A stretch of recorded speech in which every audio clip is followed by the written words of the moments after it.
Na sasa tunaendelea na kipindi cha pili ambacho tunaenda kuhitimisha katika siku hii ya leo. Bwana Yesu asifiwe.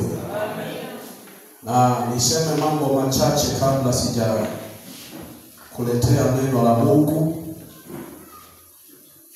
Na kwa sababu semina hii ni ya injili na umisheni, ningependa sana mratibu wangu wa kanisa, kesho baada ya ibada tutakuwa na kikao na viongozi wote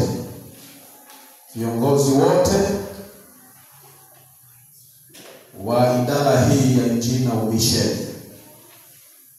Kwa hiyo ninakuomba mratibu wangu, viongozi wote wa matawi kesho wafike. Wote viongozi wote wa maparish wa idara hii wote wafike.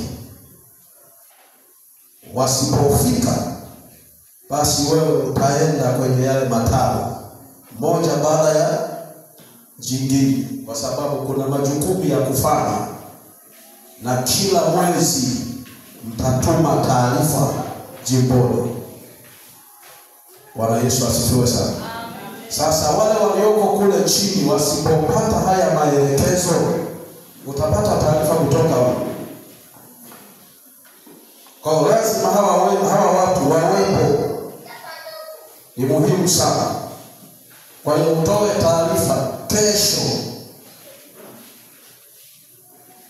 wawepo. Baada ya ibada tutakuwa na kikao, tutakuwa na mambo machache ya kuzungumza na kujadili na kuweka sawa, lakini pia na kupeana majukumu ambayo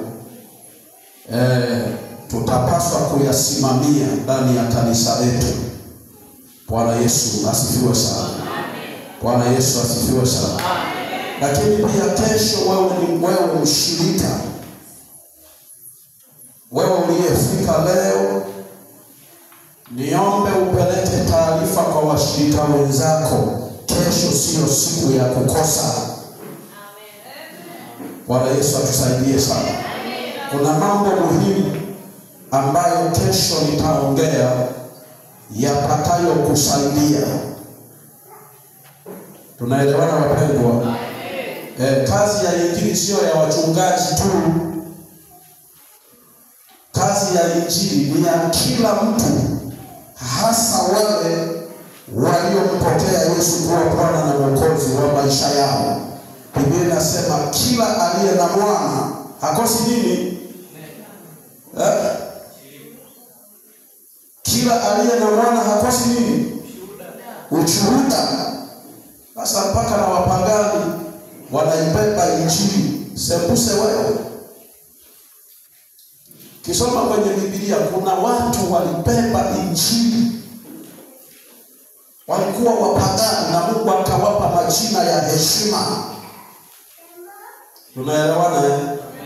Kwa hiyo kila mshirika kesho tupeleke taarifa kwamba kuna mambo muhimu sana ambayo yatakusaidia kwenye maisha yako wewe mwenyewe binafsi.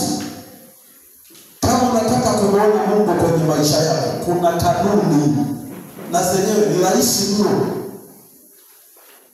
Bwana asifiwe sana. Sasa nataka tuendelee kwa wale ambao hawakupata nafasi ya kufika mahali hapa jana na leo asubuhi, na mimi leo nimeona watu wameongezeka. Jana tulikuwa watu karibu 18 au 22 pamoja na wachungaji huu, na leo asubuhi tulikaribia labda kwenye 26 28 hivi, lakini leo nimeshindwa kuwahesabu kwa sababu mmekuwa wengi zaidi. Bwana Yesu asifiwe sana. Kwa wale ambao hawakupata nafasi, majina yangu naitwa mchungaji John Selele.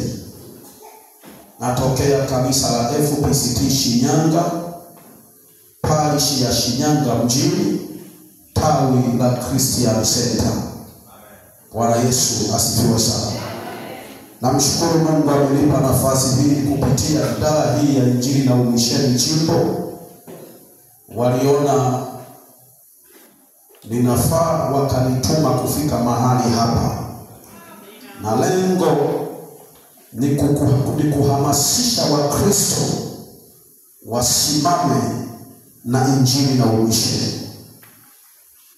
Kwa hiyo tunahimiza watu kuhubiri Injili, tunahimiza watu kuomba, tunahimiza watu kutoa sadaka kwa ajili ya kufanikisha kazi ya Mungu ya Injili, kazi ya Mungu. Wakati baba mchungaji hapa amesema ametoa habari njema, sinamnishangilia. Akasema kuna kazi mpya imefunguliwa. Hizi sadaka tunazozitoa, hizo ndizo zinaenda kusupport hizo kazi huko. Tunaelewana? Kwa hiyo unaweza ukaelewa kwamba hii ni kazi ambayo tunahitaji kushikamana, tunahitaji kushirikiana, tunahitaji kuwa pamoja. Kwa mwambie jirani yako, ninakutegemea sana ndugu yangu. Sasa mbona unamuogopa? Mwambie, ninakutegemea sana ndugu yangu. Na mimi nichukue upako wa Jema, kama haongei hama nenda kakae mtaa wa saba. Bwana Yesu asifiwe sana. Basi naomba tuendelee kichwa cha somo ambacho tunatembea nacho kuanzia jana mpaka leo: faida za kumtumikia Mungu kiagano kupitia utoaji wa sadaka. Faida za kumtumikia Mungu kiagano kupitia utoaji wa sadaka. Bwana Yesu asifiwe. Bwana Yesu asifiwe. Kitabu cha Malaki ile sura ya 3, hilo ni neno ambalo linabeba somo letu hili. Malaki sura ya 3 mstari wa 13. Lakini ninakuhimiza uende ukasome hicho kitabu chote. Soma sura ya 1, ya 2, ya 3 na ya 4. Utakuwa ukimaliza. Bwana Yesu asifiwe sana. Mimi kwa matumizi ya ibada hii ninalazimika kusoma mistari michache, alafu baadaye tutaendelea. Malaki sura ya 3 mstari wa 13 hadi wa 14. Biblia inasema, maneno yenu yamekuwa magumu juu yangu, asema Bwana. Lakini ninyi mwasema, tumesema maneno juu yako kwa namna gani? Mmesema kumtumikia Mungu hakuna faida. Na tumepata faida gani kwa kuyashika maagizo yake na kwa kwenda kwa huzuni mbele za Bwana wa majeshi? Haya ni maswali matatu ambayo watu wa Mungu walikuwa wanajiuliza. Swali la kwanza, wanasema kumtumikia Mungu hakuna faida. Maana yake walikuwa hawaoni faida ya kumtumikia Mungu kwenye maisha yao. Kwa haya ni maswali ambayo walikuwa wanajadiliana, walikuwa wanajiuliza, wanatafuta faida ya kumtumikia Mungu, ni kama hawaioni. Lakini pia unaona kuna swali jingine, maneno mengine magumu ambayo wameyatamka. Mungu anaipa maneno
Sasa wao walikuwa wamevunja agano, alafu wanaendelea kumtumikia Mungu wakiwa nje na agano. Bwana Yesu atusaidie. Bwana Yesu atusaidie. Wanamtumikia Mungu, lakini ile agano ambalo ndio msingi wa utumishi wao wamelivunja. Kumbuka, usije ukasahau hata kidogo. Mungu huwa anatembea na mtu kiagano. Hata shetani anapotaka kufanya jambo hapa duniani, anatafuta mtu anaingia agano naye.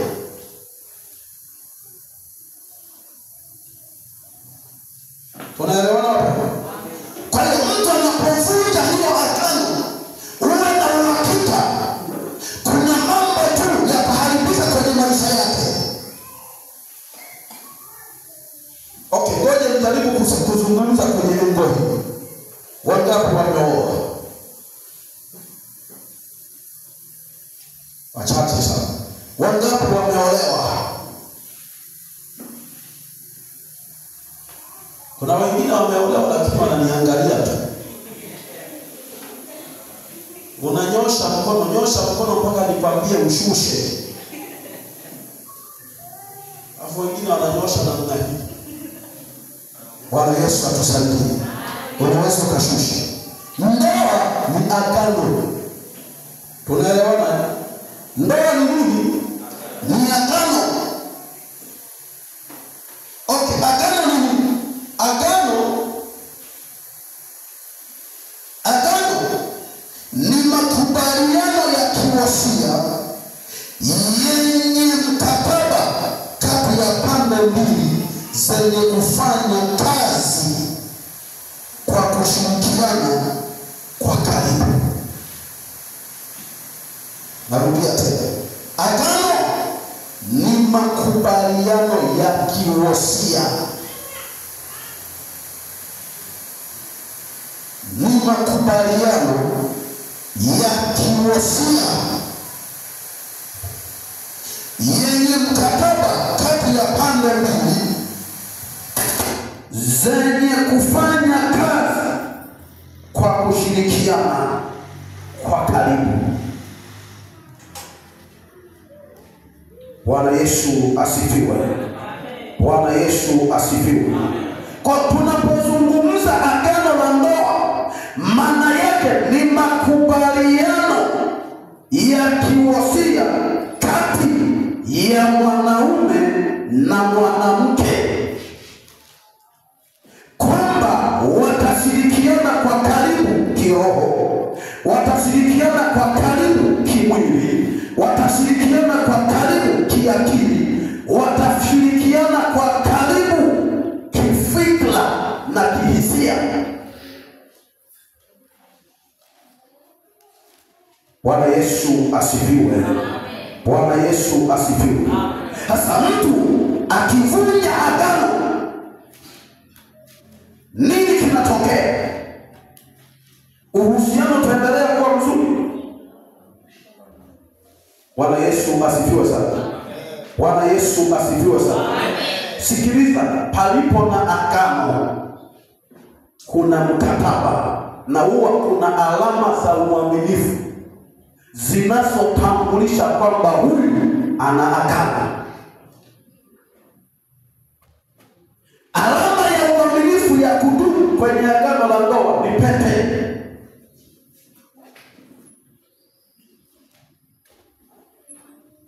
Unaelewana? Hiyo inakutambulisha kwamba huyu anamilikiwa. Kwa hiyo kamba naye.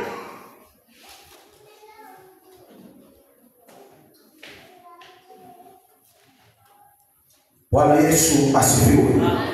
Bwana Yesu asifiwe. Kwa hiyo mwanaume au mwanamke anapovunja lile agano, kinachotokea ni hasira, kinachotokea ni ugomvi, kinachotokea ni mafarakano. Kwa hiyo kama mwanaume ndiye amevunja agano, Maana yake yale majukumu ambayo mke wake alitakiwa yafanye kwake, akikataa kufanya, yuko sahihi. Umeelewa? Kadhalika na mwanamke hivyo hivyo. Ili nikuhudumie, lazima kwanza uzingatie taratibu za kiagano. Na ndio maana nimesema agano ni makubaliano ya kiwosia. Neno wosia, mnaelewa maana yake? Labda nikizungumza wosia wa marehemu kabla hajaondoka alitoa wosia, na hayo maneno huwa yanakuwa na nguvu sana kwa wale watu wanaofanyaje, wanaobaki, yanakuwa na nguvu sana. Kwa hiyo tunapoenda madhabahuni kufunga ndoa, kuna kuwaga na viapo. Unaelewana? Vile viapo, kuna wengine wao wanatamka hayo maneno bila kufikiri.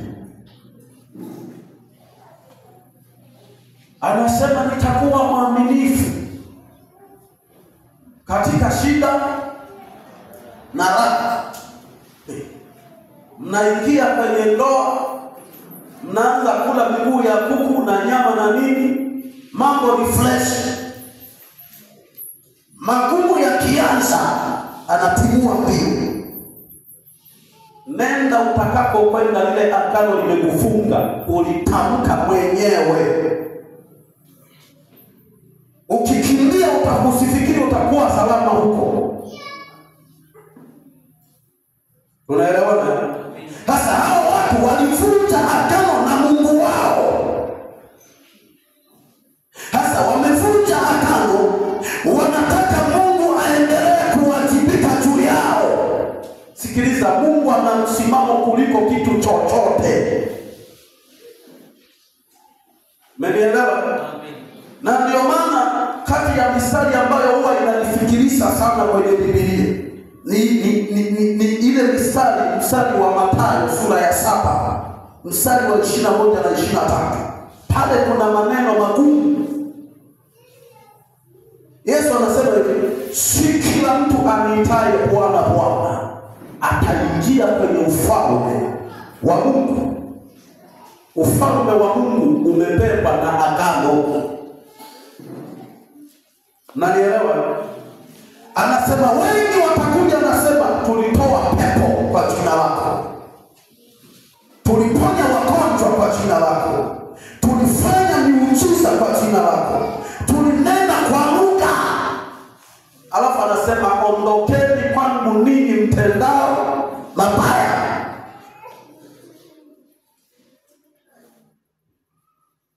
Unaanzaje kuniambia mimi mtenda mabaya wakati nimetoa pepo? Nimehubiri Injili, watu wameokoka, nimeombea watu wamepona. Bwana Yesu asifiwe sana. Msisitizo wa Mungu sio kufanya kazi. Unaweza ukafanya kazi nzuri sana, lakini kama hajakutuma, hiyo ni ya kwako. Mungu anafanya kazi na watu kiagano. Lakini unaweza kama unafanya kazi lakini tayari umeshavunja agano. Usitegemee kuona baraka za Mungu pale. Hili ndio tatizo la watu wa kipindi cha Malaki. Hawa wanatoa sadaka lakini wanatoa kilema. Mungu anawauliza, mnaniletea sadaka kilema, hebu peleka basi kwa mwenyekiti wako wa mtaa kama ataikubali. Kama mwenyekiti wako tu wa mtaa ameikataa, unapata wapi ujasiri wa kuileta kwangu? Nenda kasome kwenye hiki kitabu chote, utaona. Ukisoma sura ya 2 anasema Ngoja tusome hii mistari kidogo. Bwana Yesu asifiwe sana. Bwana Yesu asifiwe sana. Ukisoma Biblia kwenye sura ya 2 mstari wa 5 anasema hivi: agano langu na yeye lilikuwa agano la uhai na amani, nami nikampa ili aogope, naye akaniogopa akalicha jina langu. Sheria ya kweli ilikuwa kinywani mwake, wala udhalimu haukuonekana midomoni mwake. Alikwenda pamoja nami katika amani na unyofu, na kuwageuza wengi hata wakaacha uovu. Sasa hawa ni makuhani, anazungumza jinsi walivyokuwa waaminifu, lakini sasa wamebadilika.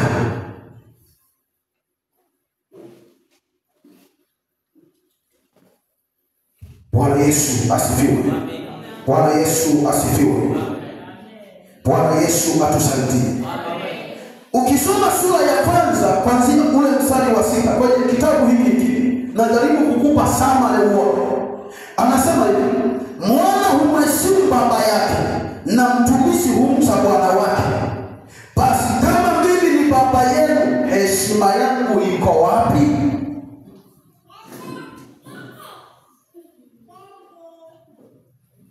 Unasikia anachosema Mungu? Anasema kama mtoto anamheshimu baba yake na mtumishi anamheshimu bosi wake, kama mimi ni baba yenu, manake kama yeye ni baba yao, Mungu anauliza heshima yake iko wapi?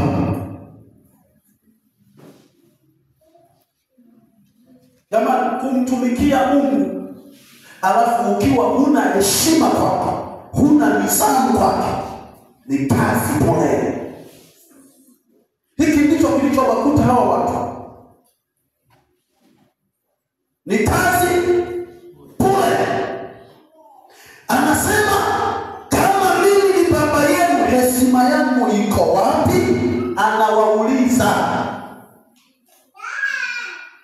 Na kama mimi ni bwana wenu, kicho changu kiko wapi? Bwana wa majeshi awauliza ninyi, enyi makuhani mnaolizalau jina langu, nani mwasema tumelizalau jina lako kwa jinsi gani?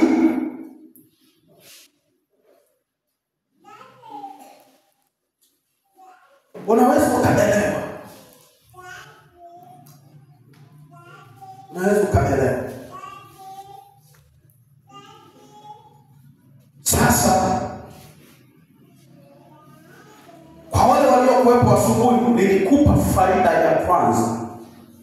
Faida ya kwanza. Wangapi wanakumbuka? Bwana Yesu asifiwe sana. Unapomtumikia Mungu kiagano kupitia sadaka, jambo la kwanza utakalofaidika ni Mungu kukupa kibali mbele ya uwepo wake. Na tulisema kibali ni ruhusa maalum kutoka kwenye mamlaka fulani ili uweze kufanya jambo fulani.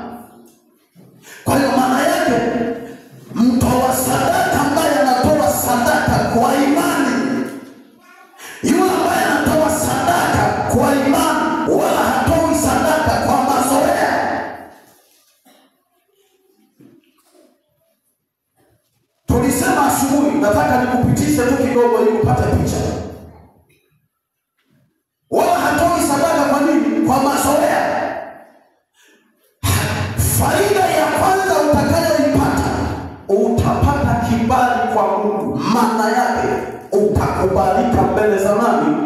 Za Mungu. Maana yake kama wewe ni mfanya biashara, kama wewe ni mfanya kazi, kama wewe ni mhubiri wa Injili, maana yake unaposimama kuhubiri Injili, kuna udhihirisho wa Mungu unasimama pamoja na wewe, kuonyesha kwamba Mungu yuko pamoja na wewe juu ya kile unachokifanya.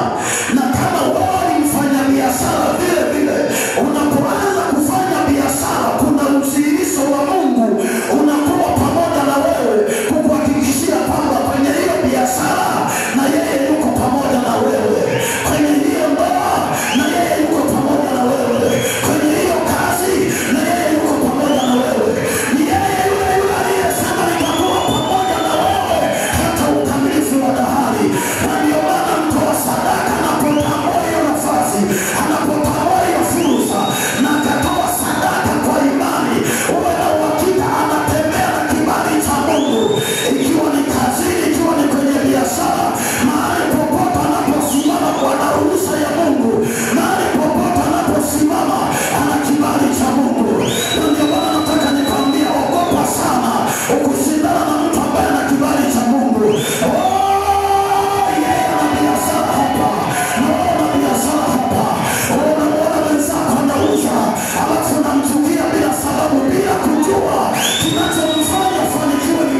Ni muhimu sana uelewe hiyo.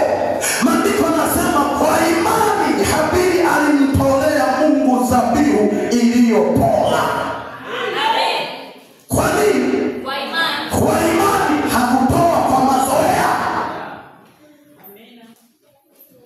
Nilikwambia unapotoa sadaka kwa imani, maana yake Mungu anapoipokea hiyo sadaka, jambo la kwanza anatafuta thamani iliyoko kwenye hiyo sadaka. Anapoiona hiyo thamani, anatafuta kitu kingine, anatafuta ubora ulioko kwenye hiyo sadaka. Anapoona haya mambo mawili, Biblia inasema anakuhesabia haki, na anapokuhesabia haki anazishuhudia kazi zako, na Mungu akizishuhudia kazi zako, wale wake wa shetani na mapepo hawezi kupita pale. Akipita kwenye kazi ya mlokole ambayo imeshuhudiwa na Bwana wa mabwana,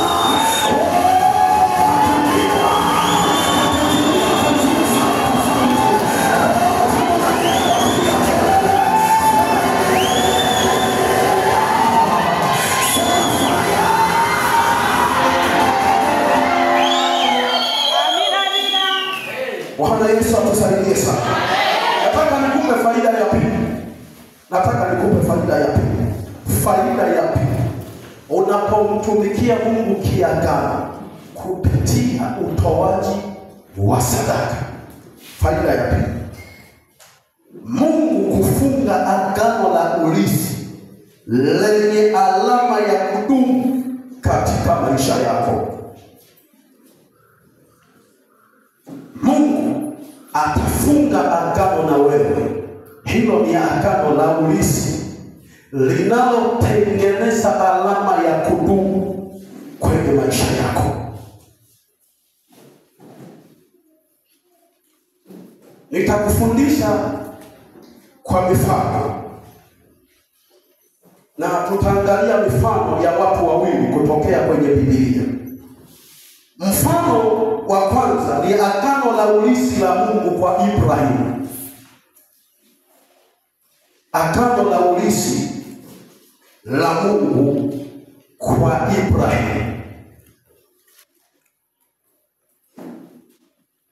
Ukitaka kupata habari za Ibrahimu kwa undani zaidi, nenda kwenye kitabu cha Mwanzo sura ya 12 mpaka sura ya 22. Soma hizo sura. Bwana Yesu asifiwe sana. Bwana Yesu asifiwe sana. Mungu alifunga agano na Ibrahimu. Hilo agano ndani yake lilikuwa na masharti haya. Ndani yake lilikuwa na sharti la utii. Maana Mungu alipomtokea Ibrahimu kwa mara ya kwanza, alimwambia, toka wewe katika nchi ya baba yako na mama yako, uende mpaka mahali nitakapo kuambia. Sasa usije ukafikiri ni jambo la jepesi kutii sauti ya namna hiyo. Ingelikuwa afadhali kwa Mungu kama angemwambia, ondoka hapa nenda Shinyanga. Lakini anaambiwa, ondoka uende mpaka mahali nitakapo. Kwa hiyo anafunga safari, hajui anaenda wapi. Kwa jambo la kwanza ambalo Mungu alikuwa anaangalia ndani yake ni utii. Unaelewana wapi? Jaribu kufikiria, huyu mtu alikuwa na familia. Ana mke wake, ana watoto wa mdogo wake ambaye alifariki akaacha watoto. Sasa yeye